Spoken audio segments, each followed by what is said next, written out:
Assalamualaikum warahmatullahi wabarakatuh. A'udzu billahi minasyaitonir rajim. Bismillahirrahmanirrahim.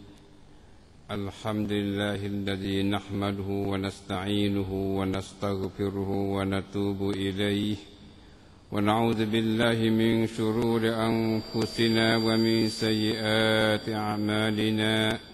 Man yahdihillahu fala mudilla lahu ومن يضلل فلا هادي له واشهد ان لا اله الا الله وحده لا شريك له واشهد ان محمدا عبده ورسوله اللهم صل على محمد وعلى ال محمد كما صليت على ابراهيم وعلى ال ابراهيم وبارك على محمد وعلى ال محمد كما باركت على إبراهيم وعلى آل إبراهيم في العالمين إنك حميد مجيد أما بعد فإن أصدق الحديث كتاب الله وخير الهدي هدي محمد صلى الله عليه وسلم وشر الأمور محدثاتها وكل محدثة بدعة وكل بدعة ضلالة وكل ضلالة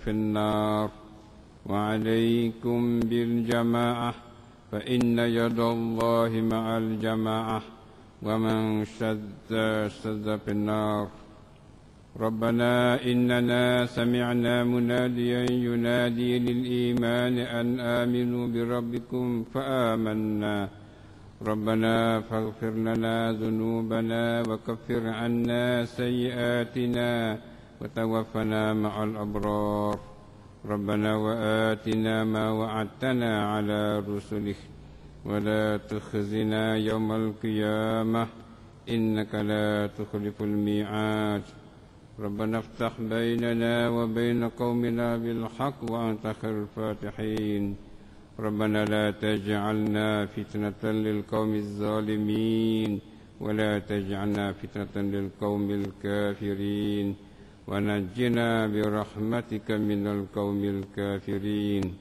اللهم إنا نجعلك في نحورهم ونعوذ بك من شرورهم اللهم إنا نعوذ بك من شرور من عادانا اللهم من أراد بنا سوءا فأشغل في نفسه ربنا عليك توكلنا وإليك عنبنا وإليك المصير الحمد لله.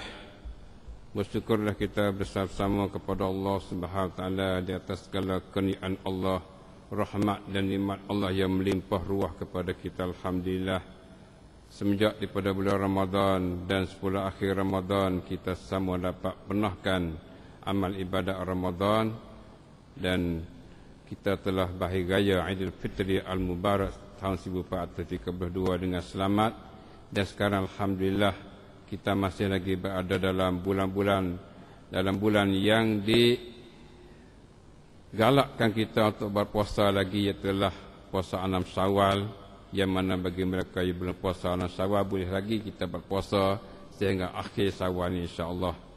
Alhamdulillah, bersyukur kita pada Allah Taala dengan kurnia Allah kita dapat hidup dengan selamat, dengan sihat, dengan baik. Kita dapat sempurnakan Ramadan dengan sepenuh Ramadan alhamdulillah, dan hari ini kita semua dapat kembali semula pada majlis ilmi demi sama untuk mencari keridhaan Allah Subhanahu Wa Taala. Kaum muslimin dan muslimat yang sekalian, kita berharap semoga sedikit sebanyak daripada kesan Ramadan dapat beri kesan kepada kita dalam mengaturkan hidup kita dalam 11 bulan akan datang sehingga kita berjumpa dengan Ramadan terhadap pula insya-Allah. Semoga kesan daripada Ramadan dapat mengesankan kepada kita dan dapat tambahkan takwa pada kita, yang mana takwa sebagai kemuncak daripada puasa Ramadan itu insya-Allah. Kaum muslimin dan muslimat yang sekalian, pada hari ini marilah kita kembali pada perjalanan kita asal, yang mana kita dulu adalah kita belajar, kita ikuti hubungan dengan beberapa masalah. Satunya masalah zakat, yang keduanya beberapa masalah hubungan dengan fatwa.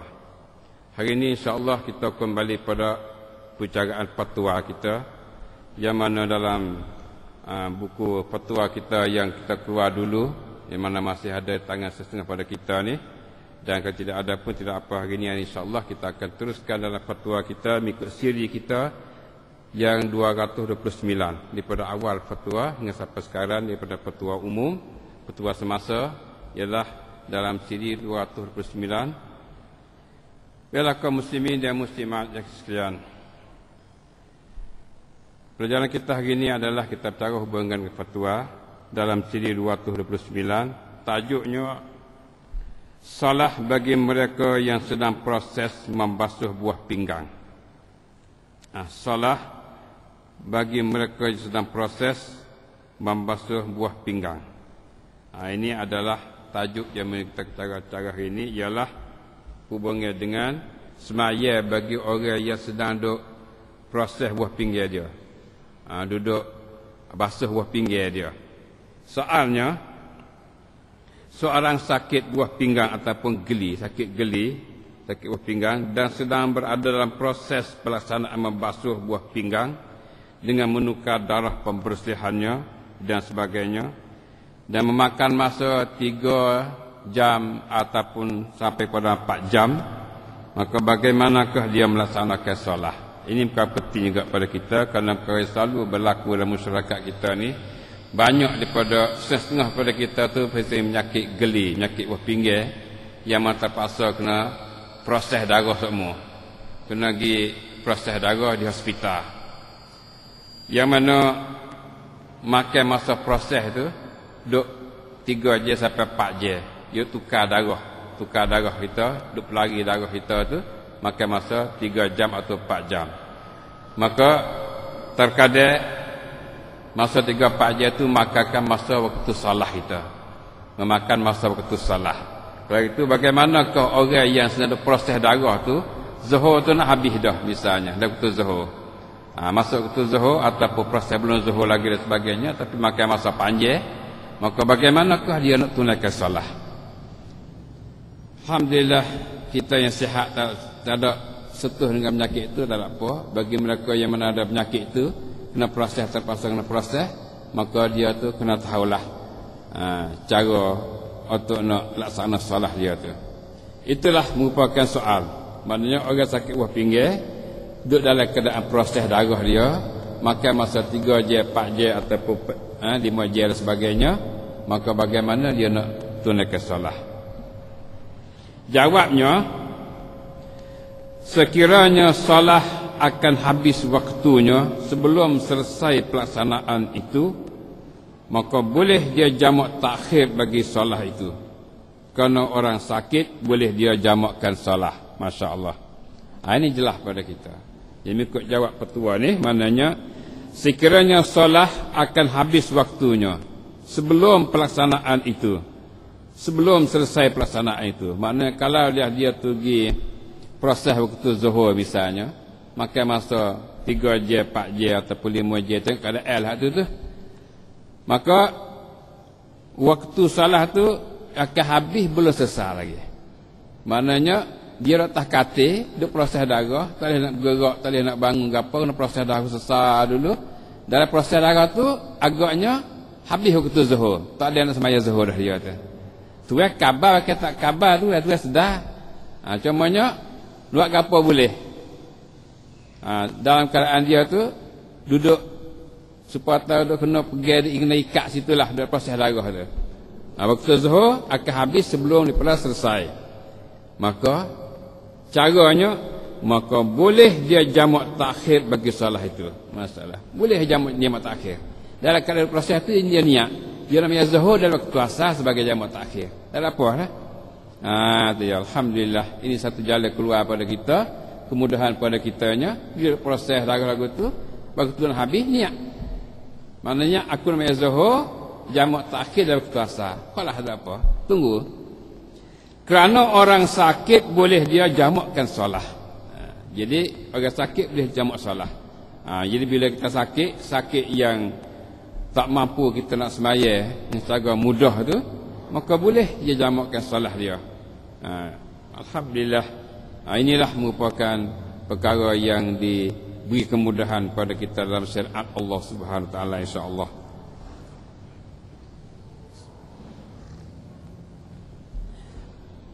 Dan sekiranya pelaksanaan itu selesai sebelum habis waktu salah itu, maka dia bersalah di dalam waktunya, walaupun pada akhir waktunya dengan ketiadaan jamu. Masya Allah. Tak ada apa dah ni. Maknanya, kalaulah pelaksanaan proses darah dia tu selesai sebelum habis waktu. Maknanya habis waktu pukul 3.30 misalnya, Zuhur, dia sudah pukul 2.30. Sudah dah proses darah dia selesai.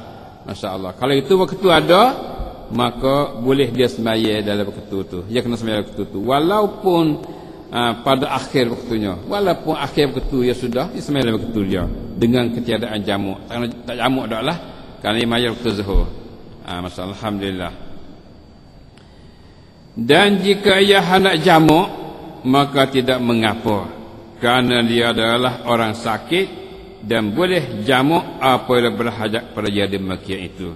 Tapi kerana akhir waktu dah, lebih baik juga takut tak ada yang waktu, maka boleh dia jamu. Boleh jamu.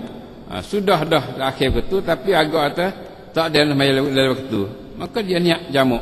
Boleh, kerana dia adalah orang sakit, maka dikira dia tu adalah boleh jamu.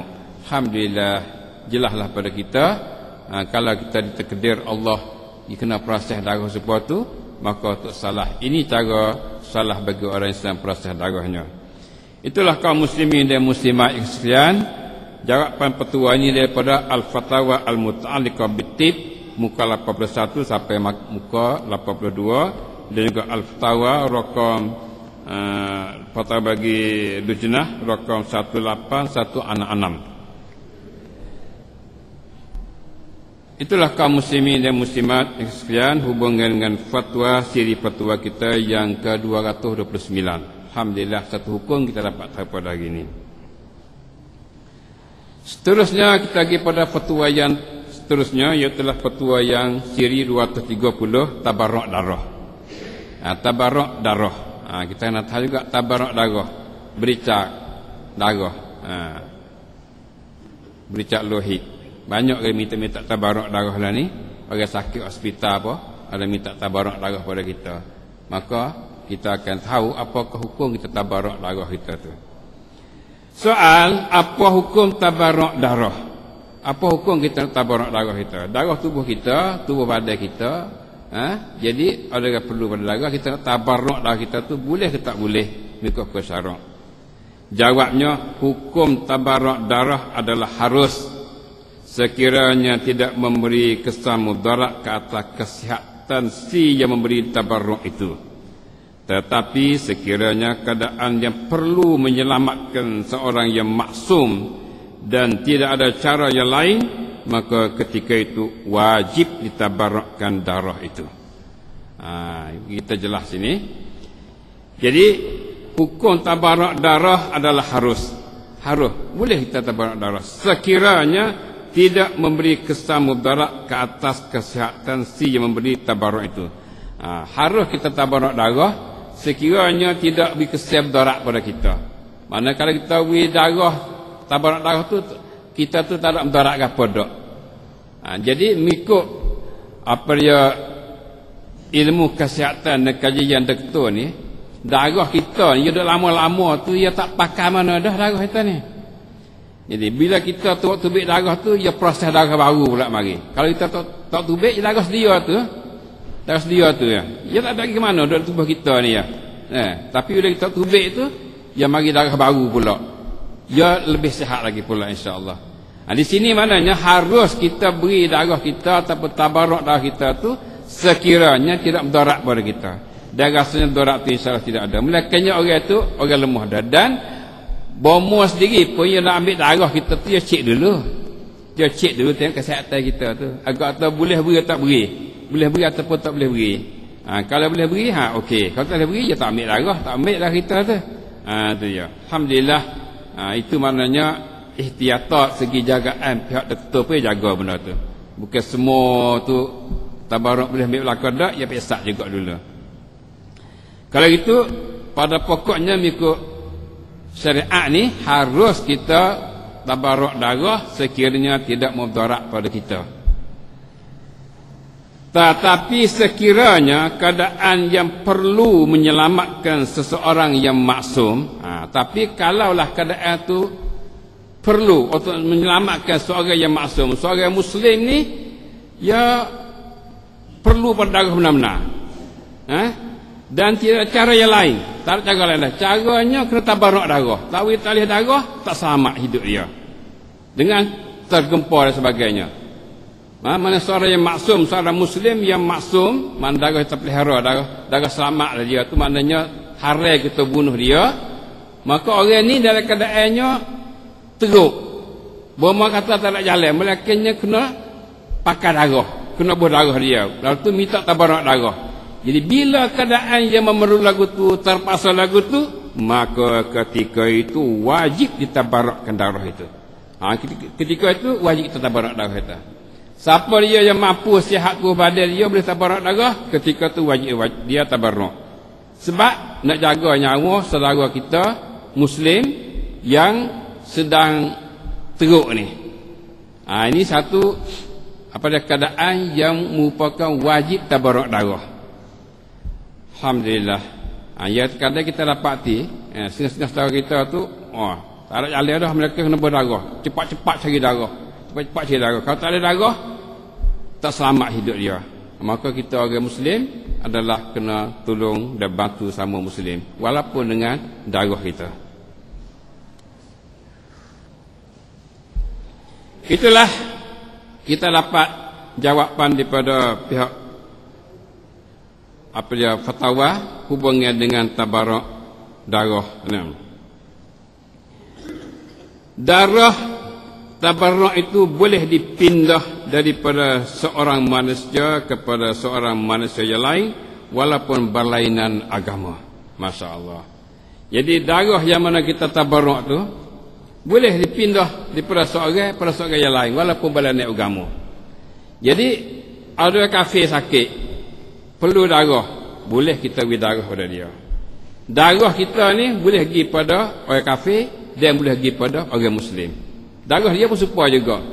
Orang kafir pun bila ambil darah dia tu, dia boleh bagi pada kafir dan boleh bagi pada orang muslim. Kerana jaga nyawa, nak jaga kesihatan orang tu. Boleh. Sebenarnya darah yang mana ada hospital tu, dia tukar takih habis dah darah tu. Ya ni. Supaya kata orang perlu darah hari ni, kita beri hari ni, dia bukan ambil darah kita hari ni, dia ubah. Darah duduk dalam kelang dia siap dah. Contohnya mak kita ni gigati, wah anu tu baik mak kita gigati, dia takut putus dari kelang tu. Tu Lepas tu darah dalam kelang tu ada belakang. Ya ni, ada belakang. Dia. Darah muslim, darah kafir, darah Sia, darah Cina apa ada belakang situ tu, cuma kita tak tahu. Darah. Najis sama najis darah tu. Kan najis tu tak sama ya. Cuma darah kita muslim ni rasanya lebih selamat daripada benda-benda yang tak molek, terutamanya darah yang ada penyakit AIDS dan sebagainya situ. Hak tu yang jaganya. Hak tu terkadang bomo silap juga ada terkadang. Silap juga. Dia nak ambil darah dia cek dah, tapi mungkin ada silap juga. Terkadang ambil darah orang penyakit AIDS. Pas kita bukan AIDS, dia boleh kita. Ni ada kena ni, ada berlaku benda ni. Ada berlaku. Na'udzubillah min zalik. Minta selamatlah kita daripada penyakit-penyakit yang yang terjadi lagu tu, bukan dengan sengaja atau bukan sekalian tak, tapi terjadi lagu tu. Na'udzubillah min zalik. Itulah maknanya darah tabarruk tu boleh pindah pada seorang sama ada muslim ataupun kafir. Ada kita pun rasanya tentang masalah ni, rasanya kita orang Islam hari ni pun luah dada kita hari ni. Maknanya bila mana ongkang tu minta darah kok mungkin kok botol apa pakat beri belakang kok kita ni, alhamdulillah dah. Dan rasanya kita beri darah tu menambah sihat pada kita pula, insya-Allah tambah sihat. Sebab tukar darah kita tubik darah hak tak molek tubuh kita, masuk darah kita makan ni, kita makan semula darah baru pula masuk, insya-Allah. Tapi terkadang kita tu berasa kata takut sakit dan sebagainya, takut gitu gini, insya-Allah tak jadi apa-apa. Sebab itulah terkadang keluar darah ni Selain pada kita tabarruk tu, berbekam tu, ambil darah, isap darah tu, itu satu daripada sunnah. Satu sunnah dah berbekam tu, nak tukar darah tu. Cumanya itu adalah cara hak dulu. Cara baru ni boleh juga ambil supaya tabarruk tu. Cara dulunya berbekam, ambil darah di kepala ke, di tubuh ke, di mana je boleh. Cara ambil bekam tu bukan kau di kepala, boleh ambil belakang, di belakang, di betih, di lengan, di mana boleh ambil segala-gala. Nak buat ambil darah tu. Alhamdulillah. Jadi pendek katanya, dalam hukum yang kita belajar sekarang ni, hubungan tabarruk darah, jelaslah bila kita kata harus kita tabarruk darah. Nah, sekiranya tidak mudarat pada kita, dan sekiranya keadaan orang sakit itu adalah teruk, keadaannya adalah tidak ada jalan melainkan dengan tabarruk darah, maka wajib kita tabarruk darah itu. Itulah kaum muslimin dan muslimat, hubungan dengan tabarruk darah dalam fatwa al-muta'alliqah bitib rakam muka 252 sampai 206 dan juga buku 260, dan juga dalam fatwa Lujnah rakam 2308 dan juga 5253 dan juga 19477. Itulah daripada fatwa ulama kita pada hari ini, alhamdulillah.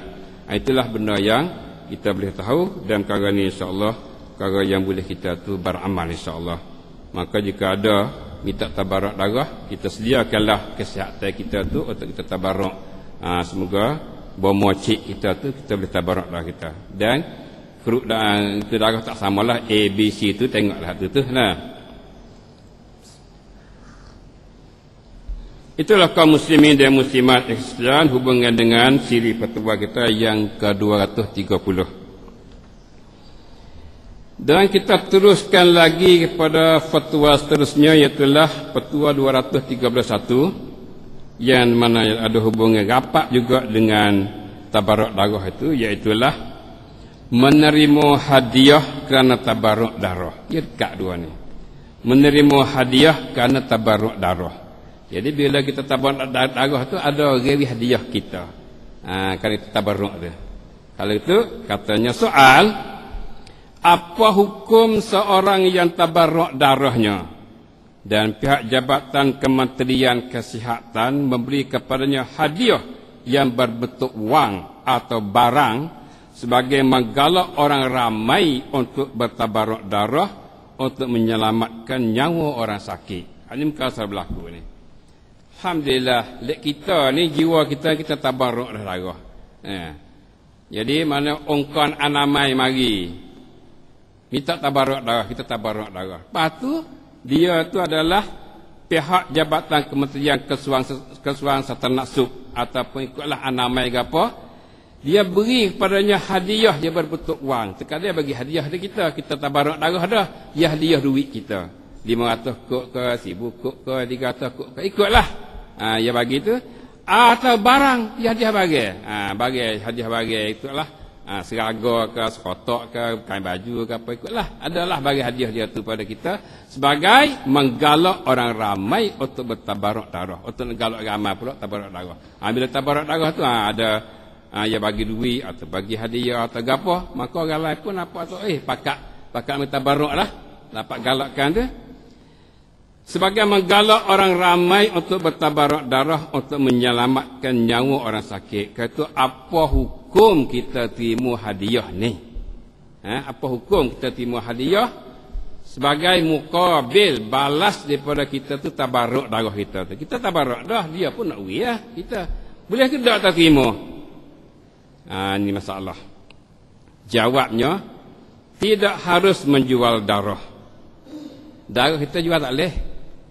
Tidak harus menjual darah, ini pada asas.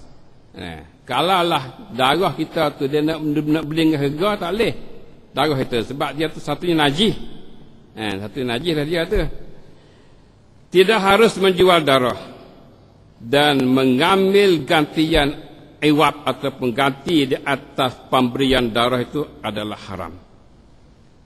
Kita ambil ganti di atas kita beri darah tu haram. Jual darah tu haram dah. Sah situ. Kalaulah kita ambil ganti di atas kita tu beri darah pada dia apa? Haram.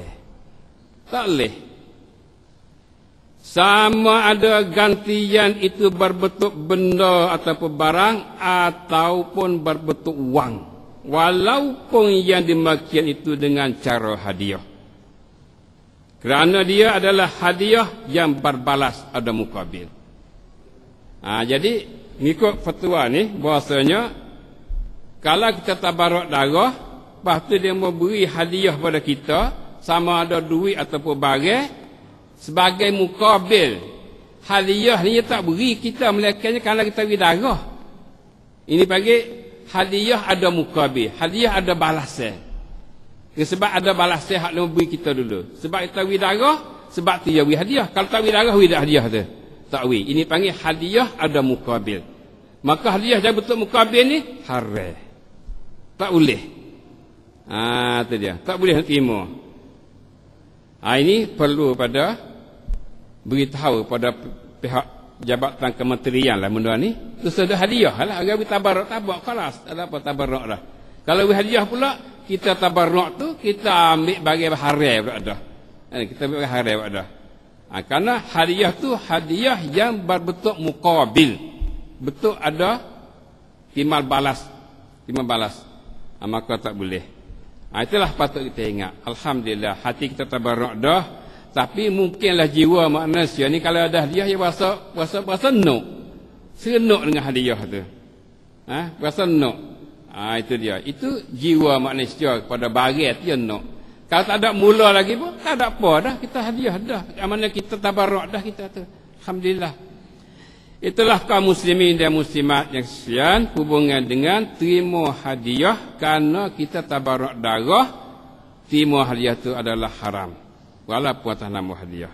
Itulah jawapan daripada Al-Fatawa Al-Muta'alliqah bit-Tib dalam muka 351 sampai 352 dan juga Fatwa Lujnah rakam 8096. Ambil terjemah sana. Ini adalah merupakan jawapan daripada fatwa itu tersebut. Alhamdulillah. Baiklah kaum muslimin dan muslimat yang sekalian. Kita teruskan lagi pada siri fatwa kita yang ke-232 yang masih lagi hubungan dengan tabarruk darah. Masya-Allah. Jadi fatwa kita ni banyak kita nakal daripada fatwa hubungan dengan kesihatan, kedoktoran. Maka ya takutlah dengan perkara ni. Dan perkara ni memang ada sakut rapat dengan hidup kita hari ini. Segi kesihatan dan kedoktoran ini. Fatwa yang siri 232, tabarruk darah dalam bulan Ramadan. Lepas Ramadan adalah ini sepatutnya belum Ramadan kita boleh tahu lah. Tapi tak apalah untuk Ramadan akan datang. Tabarruk darah dalam bulan Ramadan. Kita tabarruk darah dalam bulan Ramadan. Katanya tabarruk darah pada siang hari dalam bulan Ramadan adakah membatalkan puasa? Tabarruk darah pada siang hari dalam bulan Ramadan, kita tabarruk darah siang hari, waktu kita puasa, adakah membatalkan puasa? Batal puasa kita tak. Kerana sebab apa? Sebab ambil darah tu bukan sikit. Bukan ambil kadar lot sikit, dia ambil banyak kan darah tu. Secatung ambil darah tu. Makan masa lama juga makan masa tu tak. Dia ambil darah tu. Jadi kita tabarruk darah kita dalam bulan Ramadan, waktu kita sedang duk puasa, adakah perkara itu membatalkan puasa kita ataupun tidak? Perkara ni berlaku, kita tak berlaku benda ni. Kita dengar jawab pada jenah dulu. Jawabnya, tabarruk darah pada siang hari dalam bulan Ramadan adalah membatalkan puasa seseorang yang berpuasa. Mengikut pendapat jenah, bahwasanya tabarruk darah siang hari dalam bulan Ramadan adalah batalkan puasa. Batalkan puasa. Batal puasa kita. Kerana dia termasuk dalam arti hijamah berbekam darah. Kerana ambil darah ni masuk dalam arti bekal, berbekam. Dan berbekam ini sebutlah Nabi sallallahu alaihi wasallam dia berkata aftaral hajimu wal mahjum. Hadis riwayat Al-Bukhari rakam 1937, Nabi kata aftaral hajimu wal mahjum. Maksudnya batal puasa orang yang berhijam dan orang yang menerima hijamah. Nabi kata batal puasa orang yang berbekam. Dan orang yang menerima bekam pun batal kedua. Hadis Bukhari. Orang yang berbekam, orang yang hijau berbekam, tukar bekam ni, batal puasa dia. Dan orang yang menerima bekam tu pun batal puasa dia. Dua-dua tu batal puasa kedua. Itu mengikut hadis Bukhari. Nah, kita pergi bekam dia, batal puasa kita. Demo tu darah batal puasa demo. Kita agak bekal ni batal puasa kita juga. Ingat molek dah. Begitu juga batal puasa mereka yang dipindah darah kepadanya. Begitu juga batal puasa mereka yang dipindah darah kepadanya. Jadi bagi orang yang ambil darah, kita tabarruk darah puasa ni, batal puasa kita. Dan ambil darah gibuh dalam renung pun batal juga renung. Jelas tak? Ambil darah di kita, batal puasa kita. Darah kita ni gibuh pada orang seorang lagi, batal puasa juga dia tu. Ini adalah mengikut fatwa Al-Lujnah dalam fatwa Al-Muta'alliqah bit-Tib muka 353 sampai 354 dan juga fatwa Lujnah rakam 19477. Ini adalah mengikut pendapat fatwa Lujnah. Jelas tak? Mengikut fatwa Lujnah ni adalah batal puasa. Kita tabarruk darah dalam bulan Ramadan. Ambil darah kita buah pada orang ni batal juga. Ini adalah mengikut pendapat Lujnah. Tetapi kita clear ni. Pengen clear ni, Tetapi mengikut pendapat jumhurul ulama, ikut pendapat kebanyakan ulama dan termasuk pendapat mazhab Maliki dan juga mazhab Syafi'i, bahawa berhijamah itu tidak membatalkan puasa. Mengikut pendapat jumhur ulama, kebanyakan ulama dan termasuk mazhab Maliki dan juga mazhab kita Syafi'i mengatakan al-hijamah berbekam darah tu tak batal puasa. Pendapat Lujnah tadi kata batal puasa tabarruk darah tu kerana ambil darah tu adalah sama dengan berhijamah, sama dengan bekam. Bekam tu batal puasa, maka ambil darah pun batal puasa juga. Mazhab jumhur ulama mengatakan berhijamah tak batal puasa. Tak batal puasa. Ambil darah di kepala tak batal puasa. Termasuk mazhab kita Syafi'i. Ini adalah disebutkan dalam Asyamu Ramadan bagi Abdul Rahman Haban Nakah, kasnya muka 227. Kerana hadis Ibn Abbas radhiyallahu anhuma, kerana ada hadis sana yang kata tak batal puasa berbekatkan hadis Ibn Abbas radhiyallahu anhuma, katanya ihtajaman Nabi sallallahu alaihi wasallam wa wasaimun. Hadis riwayat Bukhari juga rakam 1939. Ini. Ibn Abbas kata ihtajaman Nabi sallallahu alaihi wasallam wa huwa shaimun. Hadis Bukhari 1939, maksudnya berhijamlah Nabi sallallahu alaihi wasallam sedangkan baginda berpuasa. Hadis Bukhari juga mengatakan Nabi itu adalah berbekam darah sedangkan Nabi itu puasa. Nabi puasa, Nabi berhijam darah berbekam sedangkan Nabi itu puasa. Maka tak batal puasa Nabi. Tak batal puasa Nabi itu. Kalau itu berlawan dengan hadis tadi. Hadis tadi mengatakan aftar hajim wal mahjum, batal puasa orang yang ambil darah dan orang yang kena ambil darah batal puasa. Hadis Ibn Abbas ni kata Nabi itu adalah ambil darah berhijamah sedangkan dia puasa. Berlawan dua tu. Kalau gitu katanya, maka hadis ini, hadis Ibn Abbas ni menasahkan hadis yang menunjukkan bahawa berbekam itu membatalkan puasa. Hadis yang keluar ni adalah nasahkan hadis pertama. Mana hadis pertama tu mari dulu, mari hadis ni hadis clear. Jadi hadis clear ni adalah menasahkan hadis dulu. Kalau itu hadis al-hajim wal mahjum merupakan abtar al-hajim wal mahjum, hadis itu adalah mansukh, telah dinasahkan. Kalau itu kekal hadis hak nasakh ni, iaitulah hadis Nabi berhijamah, Nabi berbekam sedangkan dia berpuasa. Kalau itu jelaslah pada kita kata di sini bahwasanya pendapat jumhur ulama itu adalah lebih utama kan. Iaitulah berhijamah tak batal puasa. Bila berhijamah tak batal puasa berarti kita tabarruk darah bulan Ramadan tak batal puasa. Tak batal puasa. Itu mengikut pendapat jumhur ulama. Dan termasuk mazhab kita Syafi'i rahimahullah. Jelas dia tak? Alhamdulillah. Itu tenang hati kita. Senang hati kita insya-Allah. Itulah pendapat yang kita ikuti.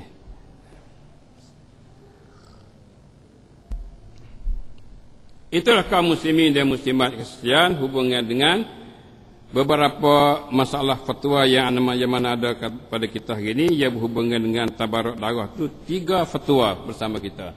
Alhamdulillah. Kaum muslimin dan muslimat sekalian, kita teruskan lagi siri fatwa kita yang ke-233 yang masih lagi berhubungan dengan orang sakit. Orang sakit yang bersamanya zambil air kecing. Ini patut kita tahu juga. Ia selalu berada dalam masyarakat kita ini. Orang sakit yang bersamanya zambil air kecing. Orang sakit bersamanya jabir air kecing. Dia dengar jabir kecing itu dengan dia semua. Bomong itu hala tali itu masuk dalam kemaluan dia, duduk situ air kecing itu semua tu.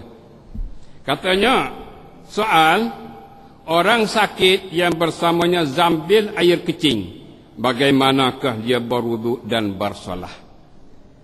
Orang sakit yang mana bersamanya jabir air kecing, duduk berekeng dengan dia semua.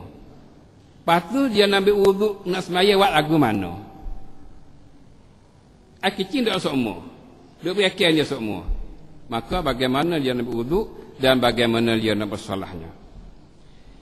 Jawabnya, dia berwuduk apabila masuk waktu solahnya. Masalah. Cara lagu ni. Dia berwuduk apabila masuk waktu solahnya. Bila masuk waktu semaya, dia berwuduk. Ambil wuduk. Jangan ambil wuduk dulu pada waktu. Masuk waktu semaya, ambil wuduk. Dan dia tidak berwuduk melainkan setelah masuk waktunya. Dia jangan ambil wuduk melainkan setelah masuk waktu dulu. Kalau zuhur nanti masuk waktu zuhur dulu. Barulah ambil wuduk. Belum zuhur jangan ambil wuduk. Masuk ke zuhur barulah ambil wuduk. Dan air kecing yang keluar selepas daripada itu tidak mudarat kepadanya. Air kecing harus tubik lepas dah ambil wuduk, lepas masuk ke tu tak ada apa. Tak mudarat ada dia dak. Tak ada kira tak batal wuduk dia dak. Itu semua kecing dia tu. Dia kira semua dengan dia tu. Tak ada apa. Alhamdulillah, ini adalah kemudahan Allah bagi pada orang sakit. Sebab kerana dah dia. Tak buat. Kalaulah dia tak buat lagu tu, dia nak sembahyang lagu mana? Kalaulah beri jadi masyakkah pada dia, maka ini dimaafkan kepada dia. Al-masyakkah tajlibut taysir. Kesusahan, kepicikan itu adalah bawa pada kemudahan kepada dia. Alhamdulillah. Dia orang sakit ni terbagi kemudahan. Tapi na'udzubillah, terkadang kita dapat banyak pada orang sakit hospital tu tak gaduh nak sembahyang. Tak gaduh nak semaya dah, nanti nak qada. Nak hilang bila je nak qada tu. Dia mati celah tu, mati dah tak semaya dah dia tu. Padahalnya kemudahan yang nak semaya tu ada cara dia nya. Inilah yang kita tu perlu kena tahu. Jadi orang yang mana ada zabir tadi jelas pada kita, yang ambil wuduk bila masuk waktu tu. Belum masuk waktu tu jangan ambil wuduk. Dan kalau tu biar kecil lagi lepas dia ambil wuduk tu, tak ada apa, dia maaf pada dia. Dia bersalah di dalam waktu itu walaupun air kecing tu keluar daripada kemaluannya. Dia semaya dalam dia ambil semaya dah bila masuk waktu tu, lepas tu dia semaya. Walaupun air kecil tu biar pun semaya lagi. Tak ada apa, tu biar lagi kecil tu.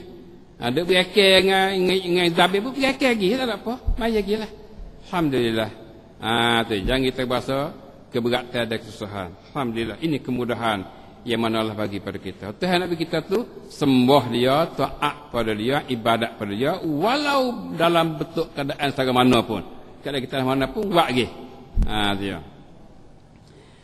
Dan dia boleh bersolah di dalam waktu itu ke semua jenis solah sama ada salah fardu, salah sunat, bacaan Quran daripada mushaf dan tawaf di Baitillah sehingga keluar waktu. Kalau lah dia duduk muka nak tawaf gilah kalau gagah ke. Jadi dan dia boleh bersolah di dalam waktu itu ke semua jenis solah. Segala jenis solah boleh semaya dalam waktu itu. Sama ada solah fardu tak ada apa. Kalau lah dia tu sakit, dia perlu pada jamuk tak ada apa. Zuhur ngasar jamuk. Boleh, tak apa. Orang sakit dia boleh jamuk solah dah. Dia dalam waktu ni, maka dia boleh semaya apa saja jenis solah dalam waktu tu dengan wuduk yang mana ada sama dia tu. Walaupun kecing tu baik. Sama ada solah fardu, solah sunat, bacaan Al-Quran pada masahat ada apa? Boleh buka Quran, boleh baca Quran masahat, boleh. Dan tawaf di Baitillah. Kalau lah dia tu duduk Mekah, tawaf Baitillah, tawaf boleh tak apa. Orang usun dia naik kisi ke naik kereta tolak ke ikut dia lah. Boleh dia tawaf selama duduk dalam waktu tu sehingga keluar waktu. Sehingga habis waktu Zuhur, habis waktu jam wuduk tu, habislah wuduk dia lah. Habis wuduk dia. Dan apabila keluar waktu, dia berhenti daripada segala amalan itu sehingga dia berwuduk semula bagi waktu yang berikutnya. Jadi apabila habis waktu itu, keluar waktu itu, jadi tertilah wuduk dia tu, habislah wuduk dia sehingga masuk waktu yang kedua tu, dia ambil wuduk semula pula. Bolehlah dia tunai segala ibadat dalam wuduk yang keluar pada waktu yang kedua tu. Supaya pertama tadi juga. Itulah dia kita dapati hubungan dengan orang sakit yang mana ada bersamanya zambil air kecing, maka boleh dia bersemaya, boleh dia bersolah, dia berwuduk dalam waktu dan boleh tunaikan solah mengikut kehendak dia dalam waktu itu insya-Allah. Alhamdulillah. Inilah kemudahan yang mana Allah bagi pada kita setelah ada kepecikan, maka adalah kemudahan yang mana Allah bagi pada kita. Itu adalah sebuah bagi orang yang mana ada zambil air kecing yang mana telah dilaksanakan, diproseskan oleh doktor begitu rupanya. Bagi itu juga hukum wuduk dan salah bagi perempuan mustahadah dan orang yang silsil bol kencing dedas. Jadi hukum tu juga samalah bagi orang perempuan mustahadah. Orang perempuan yang mari darah istihadah, bukan haid dak, darah penyakit dia tu. Lepas pada dia beranak ke, lepas pada mari darah haid ke, dak mari darah panjang lagi lebih pada masa haid, itu darah istihadah. Orang istihadah pun supaya tak ada. Supaya tak ada. Kerana dia tu darah seumur dia. Maka boleh dia tu berwuduk bila masuk waktu tu, darah tu baik, tak ada apa, tak salah apa situ. Dia pakai pampers dia gapo ikut dia. Kotik je apa dia pakai tu tubik darah situ, tubik gi dalam hal dia wuduk pun tak apa, semaya gi waktu tu tak ada apalah. Ini kemudahan bagi dia. Dia makan ada yang menyakit hewat yang lagu tu, maka tak ada apa sehingga habis waktu supaya orang bawa zambil kecil nak jaga sehingga habis waktu. Begitu juga orang silsil bol kecil dedah, tubik kecil semua, tubik kecil semua. Masuk waktu ambil semaya, lepas tu tubik gi lah kecil tu. Dia nak ikat, nak berkah macam mana ikut dia tu tu bagi. Samalah dengan orang bawa zambil air kecing nak dia. Sehingga habis waktu tu barulah habis wuduk dia nya. Alhamdulillah, jelaslah pada kita dan itulah hukum yang dapat kita tahu dan kita minta Allah selamatlah kita daripada penyakit tu. Minta Allah selamatkan. Ngelakkan daripada penyakit tu insya-Allah. Itulah kita dapat fatwa dari Al-Fatawa Al-Muta'alliqah Bitib muka 56 sampai muka 57 daripada Fatwa Syekh bin Baz rahimahullah. Itulah kaum muslimin dan muslimat hubungan dengan fatwa yang ke-233 hubungan dengan orang sakit buat zambil air kecing. Dan akhir sekali kita marilah kepada fatwa 234 iaitulah mencabut alat oksigen yang menolong nyawa orang sakit. Ini juga ada sakut teh juga. Mencabut alat oksigen yang menolong nyawa orang sakit. Orang sakit ia hidup tu dengan oksigen. dengan alat oksigen duk buh ni. Duk pop enjin alat duk jalan. Katanya soal, seorang sakit ia bernapas bernyawa melalui alat oksigen. Orang sakit dia ICU misalnya. Dia menyawa tu kan alat oksigen dia. Pok alat oksigen dia. Kata doktor, Bomo kata, sekiranya dicabut alat itu dia akan mati. Bomo kata kalau cabut alat ni mati. Ini doktor nyawa dia dah. Kalau cabut pok alat mati dah. Kata doktor, sekiranya dicabut alat itu, dia akan mati. Dan tidak mungkin lanjutkan hidupnya. Melainkan dengan menggunakan alat itu. Dia tak boleh nak panjang hidup lagi. Melainkan guna alat itu. Cabut alat mati dah. Maka adakah harus dicabutkan alat itu? Boleh tak cabut alat itu? Apakah kata cabut alat itu bunuh dia? Dia hidup tu hidup dengan tu dah. Bercabut pak mati dah. Kalau cabut tu adakah dibilangkan kata bomo tu bunuh dia? Ya kita orang Islam alhamdulillah tak ada muskilah, tapi kalau puak-puak bukan Islam tu kalau cabut tu hadu dia. Kan? Jadi buat pandangan bomo. Jadi dah hukum syarak ni adakah boleh nak cabut oksigen tu? Kalau cabut dia mati, adakah dibilang kata bomo tu bunuh dia ataupun tidak? Jawabnya, apabila didapati dua orang doktor atau lebih daripadanya mengakui bahawa orang sakit itu berada di dalam hukum orang mati. Jadi kalaulah dapat dua orang doktor ataupun lebih dari dua orang kata orang sakit ni hukum dia hukum orang mati dah dia ni. Ini. Dia dah hidup tu supaya mati dah dia. Ada tak? Dia gerak-gerak dengan oksigen ni ya. Cabut tu dia tu hukum orang mati dah sebenarnya. Tak ada oksigen mati dah. Jadi kalau dah dapat dua orang doktor ataupun lebih dari dua orang, paling kurang dua orang mengaku kata orang ni adalah dalam hukum orang mati, maka tidak mengapa dicabutkan alat itu. Tak apa. Dia cabut alat itu. Bomo mengaku itu dah, dua orang bomo aku lagu tu, maka boleh cabut. Sebab ia duduk dalam hukum orang mati dah. Cabut mati dah sebab ia supaya mati dah dia tu. Dua orang tu ya. Maka tak dibilang kata bomo bunuh dia dak lah. Sebab ia dah hukum orang mati. Tetapi mesti menunggu masa yang munasabah setelah dicabut alat itu sehingga dapat keyakinan di atas matinya. Pas cabut pak tu tunggu masa sikitlah dicakap tak mati. Atau biasa begitu dah boleh cabut pak tu banyak proses lagi pula duk ijraat duk dam lengkang apa semua tu. Itulah makna kita dapati hubungan dengan apa dia cabut alat oksigen untuk menolong nyawa orang sakit tu.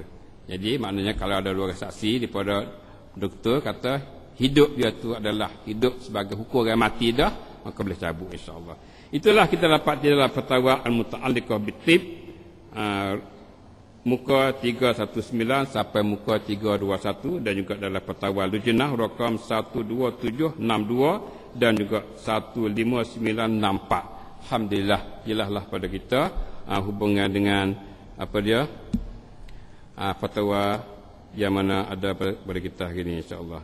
Itulah kaum muslimin dan muslimat sekalian, rasanya itulah hubungan dengan pelajaran fatwa yang mana kita dapat ikuti pada hari ini. Dan sebelum pada kita selesai sebagai peringatan dan tazkir pada kita sekalian bahwasanya kita sekarang ini adalah masih lagi berada dalam bulan Syawal. Yang mana bulan ini adalah digalakkan kita tu untuk kita tu berpuasa sunat Syawal, 6 Syawal. Maka bagi mereka yang tak puasa lagi tu boleh lagi puasa. Dan puasa ni Syawal ni bukan mesti kena berturut-turut dak. Asalkan duduk dalam Syawal tak apalah. Cukup ni hari dah bulan Syawal ni tak kiralah. Kita nak raya 4-5 hari lepas tu nak puasa sehari, raya pula 2-3 hari puasa pula ikutlah. Asalkan puasa kita tu cukup ni hari dalam bulan Syawal. Maka siapa tak puasa lagi tu boleh kita berpuasa insya-Allah. Dan hubungan masalah ni ya ada satu tanda tanya hubungan dengan khususnya dengan perempuan. Dengan perempuan. Yang mana terkadang dalam bulan Ramadan tu mereka tu mari darah haid. Mari darah haid. Dia. Maka adakah di mereka itu tu kena puasa qada apa habis dulu ataupun boleh juga nak puasa sunat Syawal apa tu qada dia.